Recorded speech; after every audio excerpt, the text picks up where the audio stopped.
was like a stranger in a strange land. Not only that, he seemed dazed.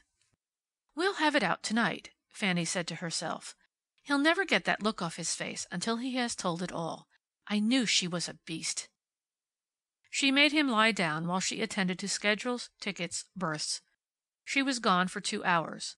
When she returned she found him looking amused, terrified, and helpless, all at once, while 3 men reporters and 1 woman special writer bombarded him with questions.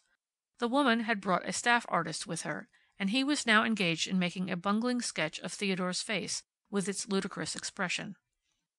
Fanny sensed the situation and saved it. She hadn't sold goods all these years without learning the value of advertising. She came forward now, graciously, but not too graciously. Theodore looked relieved. Already he had learned that one might lean on this sister, who was so capable, so bountifully alive. "Teddy, you're much too tired to talk. Let me talk for you." "My sister, Miss Brandeis," said Teddy, and waved a rather feeble hand in an inclusive gesture at the interrogatory 5. Fanny smiled. "Do sit down," she said, "all of you. Tell me, how did you happen to get on my brother's trail?" One of the men explained. "We had a list of ship's passengers, of course, and we knew that Mr. Brandeis was a German violinist. And then the story of the ship being chased by a French boat. We just missed him down at the pier." "But he isn't a German violinist," interrupted Fanny. "Please get that straight. He's American. He is the American violinist, or will be, as soon as his concert tour here is well started. It was Schabelitz himself who discovered my brother and predicted his brilliant career. Here." She had been glancing over the artist's shoulder. "Will you let me make a sketch for you, just for the fun of the thing? I do that kind of thing rather decently. Did you see my picture called 'The Marcher' in the Star at the time of the suffrage parade in May? Yes, that was mine. Just because he has what we call a butcher haircut, don't think he's German, because he isn't. You wouldn't call Winnebago, Wisconsin, Germany, would you?" She was sketching him, swiftly, daringly, masterfully. She was bringing out the distinction, the suffering, the boyishness in his face, and toning down the queer little foreign air he had. Toning it, but not omitting it altogether. She was too good a showman for that. As she sketched, she talked, and as she talked she drew Theodore into the conversation deftly, and just where he was needed. She gave them what they had come for, a story, and a good one. She brought in Mizzy and Otti for color, and she saw to it that they spelled those names as they should be spelled. She managed to gloss over the question of Olga. Ill, detained, last minute. Too brave to sacrifice her husband's American tour. She finished her sketch and gave it to the woman reporter. It was an amazingly compelling little piece of work, and yet not so amazing, perhaps, when you consider the thing that Fanny Brandeis had put into it. Then she sent them away, tactfully. They left, knowing all that Fanny Brandeis had wanted them to know, guessing little that she had not wanted them to guess. More than that no human being can accomplish, without the advice of his lawyer. "Phew!" from Fanny, when the door had closed. "Gott in Himmel!" said Theodore. "I had forgotten that America was like that." "But America is like that. And, Teddy, we're going to make it sit up and take notice." At that Theodore drooped again.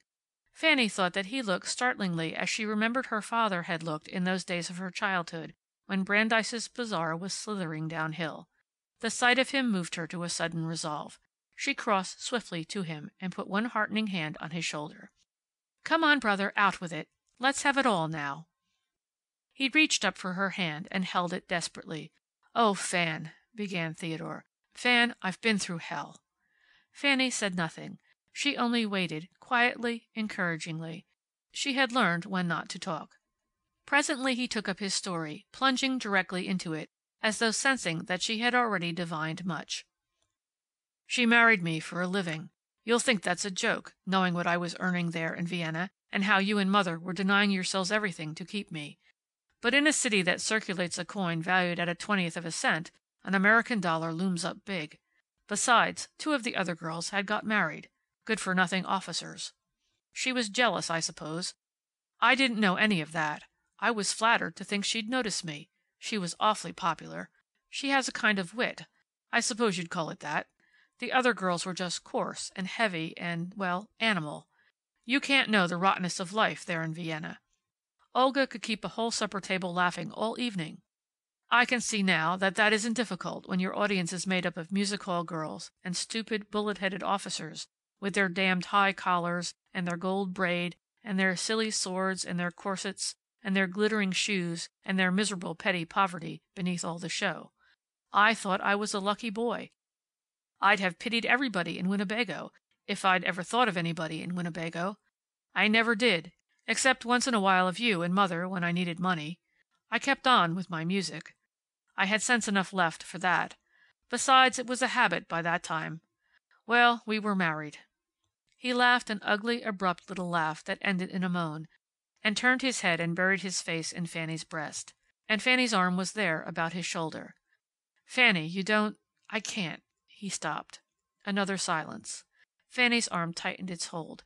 She bent and kissed the top of the stubbly head, bowed so low now. Fan, do you remember that woman in the Three Musketeers? The hellish woman that all men loved and loathed? Well, Olga's like that. I'm not whining. I'm not exaggerating. I'm just trying to make you understand. And yet I don't want you to understand. Only you don't know what it means to have you to talk to have someone who... He clutched her hand fearfully. You do love me, don't you, Fanny? You do, don't you, sis? More than anyone in the world, Fanny reassured him quietly. The way Mother would have if she had lived. A sigh escaped him at that, as though a load had lifted from him. He went on presently. It would have been all right if I could have earned just a little more money. Fanny shrank at that and shut her eyes for a sick moment. But I couldn't. I asked her to be patient, but you don't know the life there. There is no real home life. They live in the cafes. They go there to keep warm in the winter, and to meet their friends and gossip, and drink that eternal coffee. And every coffee house, there are thousands, is a rendezvous. We had 2 rooms, comfortable ones for Vienna, and I tried to explain to her that if I could work hard and get into concert and keep at the composing, we'd be rich some day, and famous, and happy, and she'd have clothes and jewels. But she was too stupid or too bored. Olga is the kind of woman who only believes what she sees. Things got worse all the time. She had a temper. So have I, or I used to have.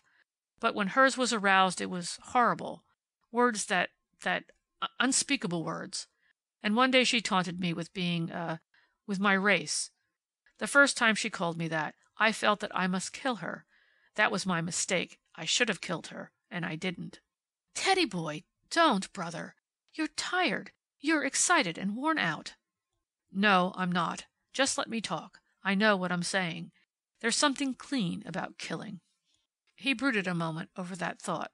Then he went on, doggedly, not raising his voice. His hands were clasped loosely. You don't know about the intolerance and the anti-Semitism in Prussia, I suppose. All through Germany, for that matter. In Bavaria, it's bitter. That's one reason why Olga loathed Munich so. The queer part of it is that all that opposition seemed to fan something in me, something that had been smoldering for a long time.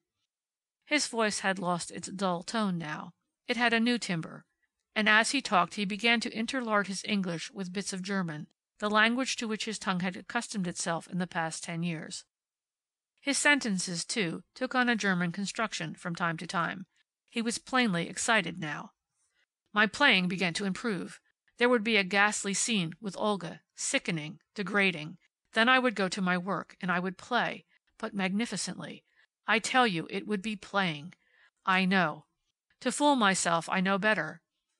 One morning, after a dreadful quarrel, I got the idea for the concerto and the psalms. Jewish music, as Jewish as the Kol Nidre. I wanted to express the passion and fire and history of a people. My people. Why was that? Tell me. Selbst weiß ich nicht. I felt if I could put into it just the millionth part of their humiliation and their glory and their tragedy and their triumph and their sorrow and their grandeur, their persecution, their Weltschmerz, Volksschmerz, and through it all, weaving in and out, one great underlying motif, indestructibility, the great cry which says, "We cannot be destroyed." He stood up uncertainly. His eyes were blazing. He began to walk up and down the luxurious little room. Fanny's eyes matched his. She was staring at him, fascinated, trembling. She moistened her lips a little with her tongue. "And you've done it? Teddy, you've done that?" Theodore Brandeis stood up, very straight and tall. "Yes," he said simply.